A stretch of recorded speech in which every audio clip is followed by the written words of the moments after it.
Hello దోస్తుల్! 'Maheshwari' ఒక్కతి ఏడుకొచ్చింది అనుకుంటున్నారా? Telugu movie అండి. అది కూడా ఢిల్లీలో ఫ్రీ. ఫ్రీ అంటే వదులుతానా చెప్పండి? పవన్ కళ్యాణ్ గారి 'తొలి ప్రేమ' మూవీ రిలీజ్ అవుతుంది. ఇక్కడ కొత్త మూవీస్, పాత మూవీస్ ఎవ్రీ వీకెండ్ రిలీజ్ అవుతూనే ఉంటాయి. దారిలో వెళ్తుంటే ఇండియా గేట్ టచ్ అవుతుంది. ఎవరో సింగర్ వస్తున్నారని సెక్యూరిటీ బందోబస్తు చేసిర్రు. సరే, మనం వెళ్ళే ప్లేస్ రానే వచ్చింది. It's Andhra Bhavan and Telangana Bhavan. ఇక్కడే ఎవ్రీ వీకెండ్స్ మూవీ రిలీజ్ అయితే అండ్ ఎవరైనా తెలుగు ఫుడ్ మిస్ అయితే టేస్ట్ చేయాలి అనుకుంటే లోపల క్యాంటీన్ కూడా ఉంటుంది. అట్లానే దేవుడి విగ్రహాలు కూడా ఉంటాయి. తిరుపతి ఆంధ్ర స్పెషల్ కాబట్టి వెంకన్న స్వామిది కూడా ఫోటో ఉంటుంది.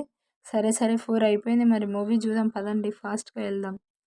అయ్యో రావట్లేదు ఏంటి అని పక్కన అడిగి తెలుసుకుంటే తెలిసింది మూవీ క్యాన్సిల్ అయిందని. చేసేదేం లేక రిటర్న్ వెళ్తున్నా. అప్పటికే నా పతి ఏడున్నావా అని కాల్ చేయడం వల్ల నేను ఏడున్నా చెప్పిన. వెనకాల నుంచి సర్ప్రైజ్గా వచ్చిండు. ఆ షాక్లో సర్ప్రైజ్ ఇచ్చిన ఒక షాక్లో ఉంటే మళ్ళీ ఒక చిన్న స్వీట్ ఇట్లా తేవడం వల్ల ఈయన కూడా తెచ్చిండు అన్నట్టు ఒక రియాక్షన్ అట్లా వచ్చింది. చెప్పినా కదా మీకు ఫస్ట్ వీడియోలోనే నేను ఏం చూసినా మీకు చూపిస్తా అని. ఈ సరౌండింగ్లో ఎవరికైనా వెజిటేబుల్స్ అండ్ ఫ్రూట్స్ కావాలంటే Telangana IP Bhavan back side మాత్రమే దొరుకుతాయంట.